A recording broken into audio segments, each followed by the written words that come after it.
तो हम लोग ने बात कर ली अपने राइट्स और पावर्स ऑफ ट्रस्टी के बारे में। सो नेक्स्ट जो टॉपिक है उस पर हम लोग बात करेंगे कंस्ट्रक्टिव ट्रस्ट की।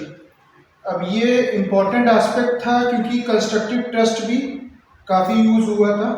हम लोग ने ऑब्वियसली पढ़ा था section 92 sub clause 3 of CPC में भी, और यहाँ पे भी तो थे आइडिया भी लग जाएगा। अब इस कंस्ट्रक्टिव ट्रस्ट को हम लोग इंडियन ट्रस्ट एक्ट के सेक्शन से रिलेट करके देखेंगे।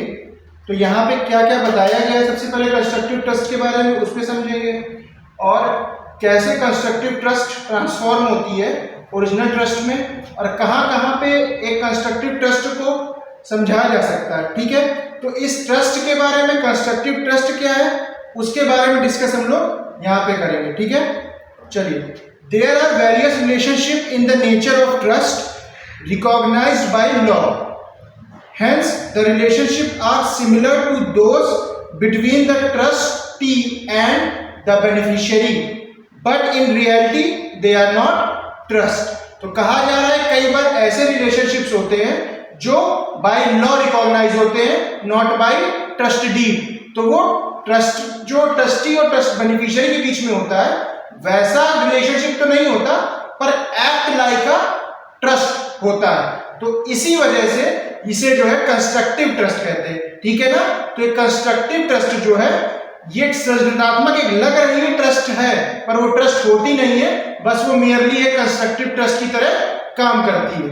अब सेक्शन 3 के डिफिनीशन के अकॉर्डिंग ये ट्रस्ट माने तो नहीं जाएगा, पर ये कंस्ट्रक्टिव ट्रस्ट कहा जाता है। ठीक है, जैसे obligation in the nature of the trust. अब यहाँ पे कोई भी ऑब्लिगेशन जो ट्रस्ट की तरह काम कर रहा है, ट्रस्ट नहीं है, वो सेक्शन 3 की डिफिनीशन में नहीं आ रहा है, बट वो क्या हो रहा है, एज अ ऑब्लिगेशन वो काम कर रहा है ट्रस्ट की तरह, तो उसके बारे में ये कंस्ट्रक्टिव ट्रस्ट बात करता है। ठीक है ना, तो जहां पे ट्रस्ट को दोबारा मैनेज नहीं किया जा सकता, लगभग उसके पास डॉक्ट्रिन ऑफ साइप्रस का यूज करते हुए नियरली पॉसिबल, जितना पास से पास जा सके उसको रिलेट करके कंस्ट्रक्टिव ट्रस्ट का क्रिएशन किया जाता है। ठीक है, अब कंस्ट्रक्टिव ट्रस्ट कितने टाइप की होती है वो देखते हैं। रिजल्टिंग ट्रस्ट या non resulting trust. Constructive trust are of two kinds. पहला कौन सा है, रिजल्टिंग ट्रस्ट, दूसरा क्या है, नॉन रिजल्टिंग ट्रस्ट। जो रिजल्टिंग ट्रस्ट है, these are stated in section 81 to 87 of Indian Trust Act, जिसको हम लोग लेटर ऑन अभी डील करेंगे। ठीक है ना, रिजल्टिंग ट्रस्ट कहां से दिया गया, 81 टू 87, और 88 से 94 तक क्या दिया गया, नॉन रिजल्टिंग ट्रस्ट। तो कंस्ट्रक्टिव ट्रस्ट कितने तरह की, दो तरह की, एक होती है रिजल्टिंग, एक होती है नॉन रिजल्टिंग। रिजल्टिंग की बात करेंगे तो कहां दिया गया है, 81 से 87 तक, और नॉन रिजल्टिंग ट्रस्ट की बात करेंगे तो कहां दिया गया है, 88 से 94 तक।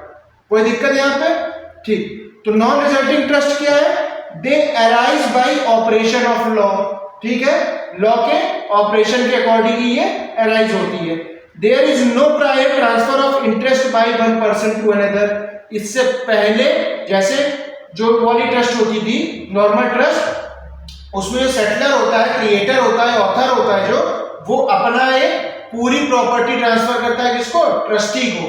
यहाँ पे वैसा कोई प्रायर ट्रांसफर नहीं होता है। ठीक है, अब क्या कह रहा है, the acquirer of such property must hold in the trust bye operation of law.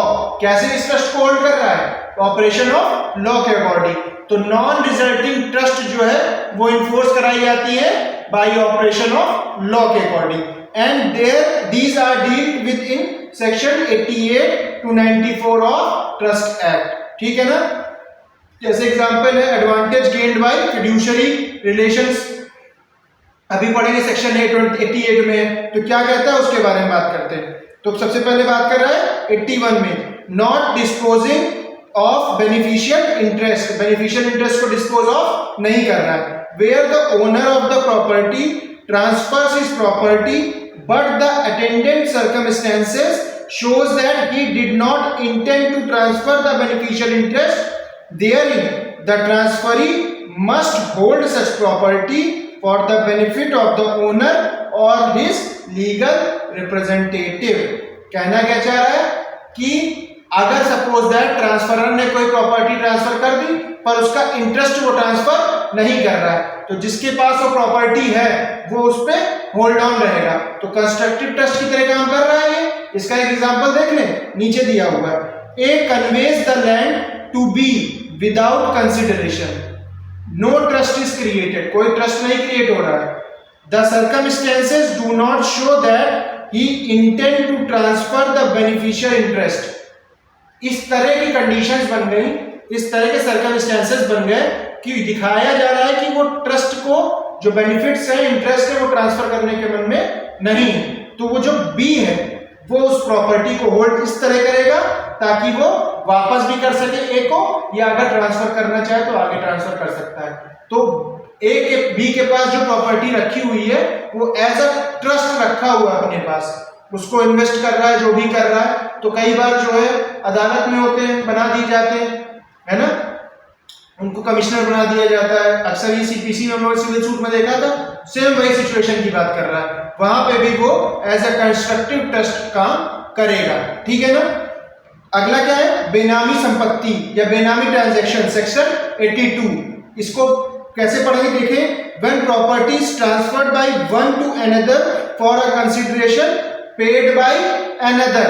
क्या लिखा है, जब प्रॉपर्टी ट्रांसफर की जा रही है एक इंसान से दूसरे इंसान को और कंसीडरेशन दिया जा रहा है या दिया जा रहा है किसी और के लिए, without any intention to benefit that person, तो वो संपत्ति क्या होती है, बेनामी ट्रांजैक्शन के जरिए। Such a transferee must hold the property for the benefit of the person who pays consideration.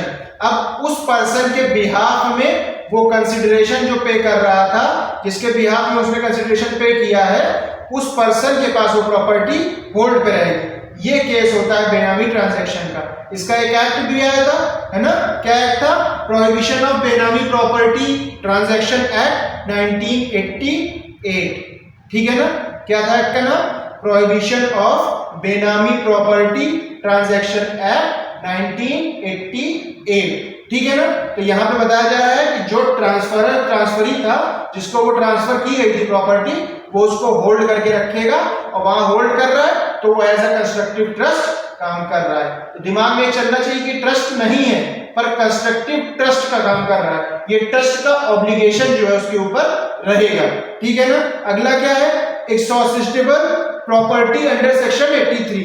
क्या कह रहे हैं, when a trust is created by the author it is possible that it may be incapable of being executed or it may be possible to execute without exhausting the trust property. In such case the trustee must hold such property for the benefit of the author or legal representative. तो मतलब उस property को execute नहीं करा पा रहा है, जो ट्रस्ट में क्रिएट किया गया था, तो उस टाइम पे वो उस ट्रस्टी जो होगा, वो जो ट्रस्टी होगा वो उसको होल्ड करके रखा हुआ है, उस प्रॉपर्टी को किसके बेनिफिट के लिए, ऑथर के बेनिफिट के लिए या उसके लीगल रिप्रेजेंटेटिव के बेनिफिट के लिए, कि उस प्रॉपर्टी को जब वो इन्फोर्स ही नहीं करा पा रहा है, जब उसको एग्जीक्यूट ही नहीं करा पा रहा है, तो उस प्रॉपर्टी को वो एज अ ट्रस्टी ही होल्ड करेगा, और ताकि उसको वापस कर सके for the benefit of A और his legal representative. A created a trust with B as the trustee. B renounces his interest. B must hold the benefit for the A. ठीक है ना। अगला है इलीगल पर्पस। इलीगल पर्पस में कहाँ बताया था सेक्शन 4, उसमें ऑलरेडी 6 बता दी गई थी कि इम्बार्ड बाय एनी लॉ, कई सारी कंडीशन दी हुई थी। तो सेक्शन 4 में इलीगल पर्पस के बारे में बात कर लिया गया है, ठीक है। तो पर्पस ऑफ ट्रस्ट हमेशा क्या होना चाहिए, लीगल होना चाहिए, इलीगल नहीं होना चाहिए। इलीगल क्या होता है वो ऑलरेडी सेक्शन 4 में डिफाइन किया गया है। तो where there is a transfer of property for an illegal purpose and such purpose is not put into execution. अब ऑलरेडी जब पर्पस इलीगल है तो उसको एग्जीक्यूट करने की कोई जिम्मेदारी रहेगी नहीं, तो अब वो प्रॉपर्टी कहाँ जाएगी। तो जिस ट्रांसफरी को, the transferee must hold the property for the benefit of the transferor. तो पर्पस जो ऑथर को वो वापस जाएगी प्रॉपर्टी, उस प्रॉपर्टी को वापस करने तक वो जो प्रॉपर्टी है वो किसके पास रहेगी, उस ट्रांसफरी के पास रहेगी। In bequest the above rule applies in case of request by testator for an unlawful purpose. अब किसी ने वसीयत की है और अनलॉफुल पर्पस में बताया कि ये वसीयत मैं इनको दे रहा हूं, तो सेम उस पे भी ये रूल अप्लाई हो जाता है। वो प्रॉपर्टी उसके पास तब तक रहेगी एज अ कंस्ट्रक्टिव ट्रस्ट जब तक कि उसका वो क्लेम अपने फेवर में नहीं करा लेता, जजमेंट अपने फेवर में नहीं करा लेता, तब तक वो प्रॉपर्टी उसी के पास सिक्योर रहेगी और उसके ऊपर जो इंटरेस्ट लग रहा है उसको वो काउंट करके अदालत में जमा करता रहेगा। Property held under fraud etcetera where property is transferred according to the rescindable contract. Rescindable contract कैसे कॉन्ट्रैक्ट होते हैं? कैंसिल्ड हो गए, वाइडेड हो गए, ठीक है, और under a contract induced by fraud or mistake and the transferee must hold the property for the benefit of the transferor. Of course, if money has been paid, that must be repaid by the transferee to the transferor. अगर fraud हुआ है, undue influence से हुआ है, mistake से हुआ है, ठीक है, तो क्या होगा? void contract है और उसमें जो है कैंसिल्ड कॉन्ट्रैक्ट है, रेसिडेबल कॉन्ट्रैक्ट है, उसका पैसा लिया है वो तो वापस करना ही पड़ेगा, उसको ऑब्वियसली करना पड़ेगा। उसके अलावा भी जो ट्रांसफरी है वो तब तक उस प्रॉपर्टी को होल्ड करेगा जब तक कि उस प्रॉपर्टी के ऊपर कोई जो क्लेम है वो सही तरीके से सेटल डाउन नहीं हो जाते। ये बात कर रहा था फिफ्थ वाले पॉइंट में, ठीक है। सिक्स्थ वाला पॉइंट क्या कह रहा है? Debtor becoming creditors representative. जो डेटर होगा, जिसको डेट दिया गया है, वो अगर क्रेडिटर का रिप्रेजेंटेटिव हो जाएगा, ठीक है ना, उसने अगर क्रेडिटर का रिप्रेजेंटेटिव हो जाएगा तब क्या होगा? When a debtor becomes an executor or other legal representative of the creditor, तो जिससे पैसा लिया है उसी का जो वो लीगल रिप्रेजेंटेटिव हो गया, he must hold the property for the benefit of the person interested। अब वहां पे ये जब डेटर जो है, इसका एग्जांपल ले लेते हैं। सपोज दैट कि एक प्रॉपर्टी है वो एक पर्सन होल्ड करता है और जो प्रॉपर्टी है वो एक ही है, ठीक है, एक ही प्रॉपर्टी बी होल्ड करता है और उसने ए से कुछ पैसा उधार लिया, ठीक है। अब वो पैसा उधार लेने के बाद उसने एज अ डेटर लिया, ये ए जो है क्रेडिटर हो गया। अब वो प्रॉपर्टी को होल्ड कर रहा है अगेंस्ट में। अब यहाँ पे उसने उस प्रॉपर्टी को होल्ड करते हुए जितना ही पैसा वो चुकाना होगा वो उस प्रॉपर्टी के थ्रू कंप्लीटली चुकाएगा। अब वहां पे एज अ डेटर वो प्रॉपर्टी रखा है, ये जो है रिप्रेजेंटेटिव हो जाएगा किसका? क्रेडिटर का, ए का, ठीक है ना। तो यहाँ पे वो तब तक उस प्रॉपर्टी को होल्ड करेगा कंस्ट्रक्टिव ट्रस्ट के लिए जब तक उस पर्सन को वो मान नहीं लेता, जो पर्सन इंटरेस्टेड है उसको वो ना दे दे उस प्रॉपर्टी को, ठीक है। अब नॉन रिजल्टिंग ट्रस्ट क्या होती है? सेक्शन 88 से लेके सेक्शन 94 तक बताई गई है। Advantage gain bye fiduciary. Fiduciary कौन है? बहुत जिम्मेदार है, बहुत करीबी है या बहुत विश्वसनीय है, उसके लिए बात की गई है। सेक्शन 88 में क्या बताया गया? Where a fiduciary using his position gains for himself any pecuniary मतलब money advantage, he must hold property for the benefit of such person. Fiduciary include, अब फिड्यूशरी में क्या क्या आता है कि फिड्यूशरी प्रॉपर्टी मान लीजिए किसी ने लिया, किसी का अनड्यू इन्फ्लुएंस है, तो तब तक उस प्रॉपर्टी को वो होल्ड करेगा जब तक वो डिस्प्यूट सेटल डाउन नहीं हो जा रहा है, ठीक है। अब फिड्यूशरी में आते कौन कौन है? Trustee, executor, partner, agent, director of company, legal adviser और other persons who are bound to protect the interest of other. तो ये जो लिस्ट है, ट्रस्टी आएगा, एग्जीक्यूटर आएगा, पार्टनर आएगा, एजेंट आएगा, डायरेक्टर आएगा, है ना, लीगल एडवाइजर आएगा। इसका एग्जांपल देखते थे। A trustee uses the trust money for his own purpose. A must account for the profit arising from such user. अब उसने जो है क्या किया? A जो ट्रस्टी था उसने ट्रस्ट मनी को अपने पैसे के लिए, अपने पर्पस के लिए यूज कर लिया। अब ए के पास जो अकाउंट है उससे जो पैसा बनेगा वो उसको किसमें डिस्ट्रीब्यूट करना पड़ेगा? सारे बेनिफिशियरीज के बीच में। वो अपने पर्पस के लिए उसको यूज नहीं कर सकता है। अगर उसने उसको यूज किया तो वो लायबल हो जाएगा रीइंबर्समेंट के लिए, उसको पैसा उसको वापस देना पड़ेगा। नेक्स्ट क्या है? सेकंड पॉइंट जो सेकंड है, advantage gain bye undue influence. अवांछित जो प्रभाव होता है, अनड्यू इन्फ्लुएंस हम लोग section 16 of Indian contract act में पढ़ा था हम लोग ने। है ना। तो अनड्यू इन्फ्लुएंस के थ्रू अगर मान लीजिए कोई एडवांटेज गेन करता है तो वो पर्सन जो एडवांटेज गेन कर रहा है उस प्रॉपर्टी को होल्ड करेगा। कैसे? कंस्ट्रक्टिव ट्रस्ट के रूप में। देखिए कैसे, where by using undue influence any advantage is gained by a person without paying consideration he must hold such property in trust for the benefit of the person so prejudiced। ठीक है ना, जिस person को साथ उसने ऐसा किया है उसके लिए उस प्रॉपर्टी को वो होल्ड करेगा। पेरेंट्स, चाइल्ड, डॉक्टर, पेशिएंट, है ना, एडवोकेट, क्लाइंट, गार्जियन और ward, trustee, beneficiary etcetera are the instances where such an undue influence may be exercised. तो ये ओनस किसके ऊपर होगा? ये ओनस ऑफ प्रूफ किसके ऊपर होगा? ये ओनस ऑफ प्रूफ जो होगा वो पर्सन जो डोमिनेटिंग पोजीशन पे होगा उसके ऊपर। ठीक है ना, onus is on the person who was in the dominating position to show that he has not used undue influence. तो उसने अनड्यू इन्फ्लुएंस यूज नहीं किया है, इसका ओनस जो होगा, इसकी जो जिम्मेदारी होगी प्रूफ करने की किसके ऊपर होगी? जो पर्सन डोमिनेटिंग पोजीशन पे था। थर्ड वाला जो बता रहा है वो क्या कह रहा है? Advantage gain by qualified owner if a tenant for life, a co-owner, a mortgage or such qualified owner uses his position as such to gain advantage to the detriment of other, he must hold such gain for the benefit of the person who were interested in such property. अब कोई qualified owner है, trustee को भी लिख सकते हैं यहाँ पे, वो भी यहाँ पे एक तरह से वो जो है मॉर्गेजी है, ट्रस्ट की जो प्रॉपर्टी है मॉर्गेज में दी गई। अब वो जो इस वक्त प्रॉपर्टी जिसके पोजीशन पे है वो उस प्रॉपर्टी का गलत यूज कर रहा है। ठीक है ना, उससे वो प्रॉफिट कमा रहा है, तो उस प्रॉफिट में जो गेन उसको मिल रहा है उसको वो होल्ड ऑन करके रखेगा एज अ कंस्ट्रक्टिव ट्रस्ट, और उसको तब तक वो डिस्ट्रीब्यूट नहीं करेगा जब तक जिसके बेनिफिट के लिए उस प्रॉफिट को इंक्लूड किया गया है वो आ ना जाए। ठीक है ना, तो उन्हीं के लिए वो जब तक डिस्प्यूट सेटल डाउन नहीं होगा वो कंस्ट्रक्टिव ट्रस्ट के रूप में उसको एक्वायर करा रहेगा। ठीक है ना, अगला क्या है? Acquiring property with notice of prior contract. Section 91 में ये बता दिया गया है। ठीक है ना, सेक्शन 91 में क्या बताया गया?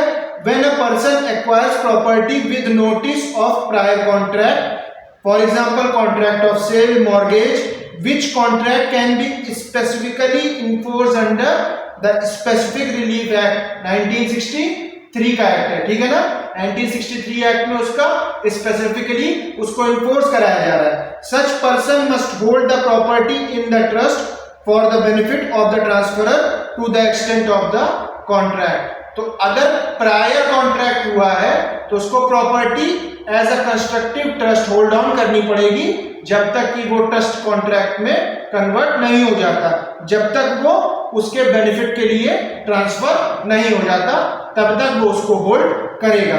अगला क्या है? Purchase to hold in trust, ये सेक्शन 92 है। ठीक है ना, सेक्शन 92 में क्या बताया गया है?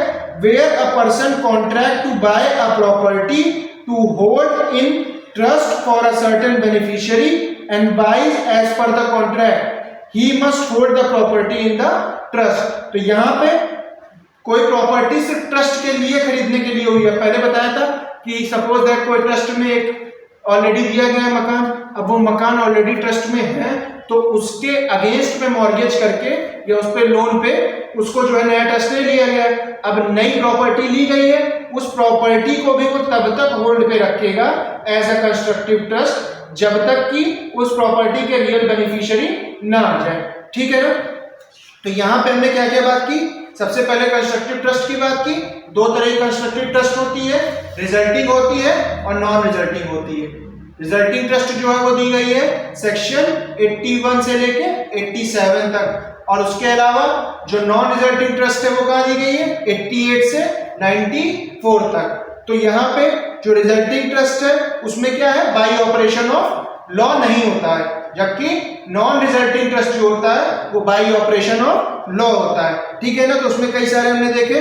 तो रिजल्टिंग ट्रस्ट में पहला कौन था? सेक्शन 81 पढ़ा, not disposing the beneficial interest. उसके बाद नेक्स्ट पढ़ा सेक्शन 82 बेनामी ट्रांजैक्शंस के लिए, फिर पढ़ा सेक्शन 83 इनएग्जॉस्टिबल प्रॉपर्टी के लिए, फिर इलीगल पर्पस के लिए पढ़ा, फिर प्रॉपर्टी हेल्ड अंडर फ्रॉड या फिर मिस्टेक, ठीक है।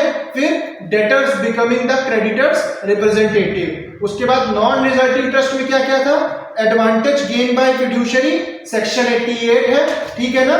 उसके बाद दिया गया है advantage gain bye undue influence, ये सेक्शन 89 है। अनड्यू इन्फ्लुएंस कहां डिफाइन है, section 16 of Indian contract act. उसके बाद advantage gain by qualified owner, ये सेक्शन 19 बताया गया है। उसके बाद acquiring property with the notice of prior contract, section 91 में बताया गया है। और परचेज टू होल्ड इंटरेस्ट, ये सेक्शन 92 में बताया गया है। उसके अलावा अगर सेक्शन 94 आप देखेंगे इंडियन ट्रस्ट एक्ट में, तो उसमें बताया गया है constructive trust in cases not expressly provided for. तो सेक्शन 94 में देख सकते हैं कि कहां कहां पे और कंस्ट्रक्टिव ट्रस्ट बताई गई है इसमें सेक्शन पे। तो ये अकॉर्डिंगली आप लोग डिफाइन कर सकते हैं। तो यहाँ पे आपका ट्रस्टी के राइट्स, ड्यूटीज और पावर्स और लायबिलिटीज खत्म होते हैं, और कंस्ट्रक्टिव ट्रस्ट और चैरिटेबल ट्रस्ट का एक एक्सप्लेनेटरी वर्जन आपको बता दिया गया, ठीक है। तो आज के लिए फिर थैंक यू।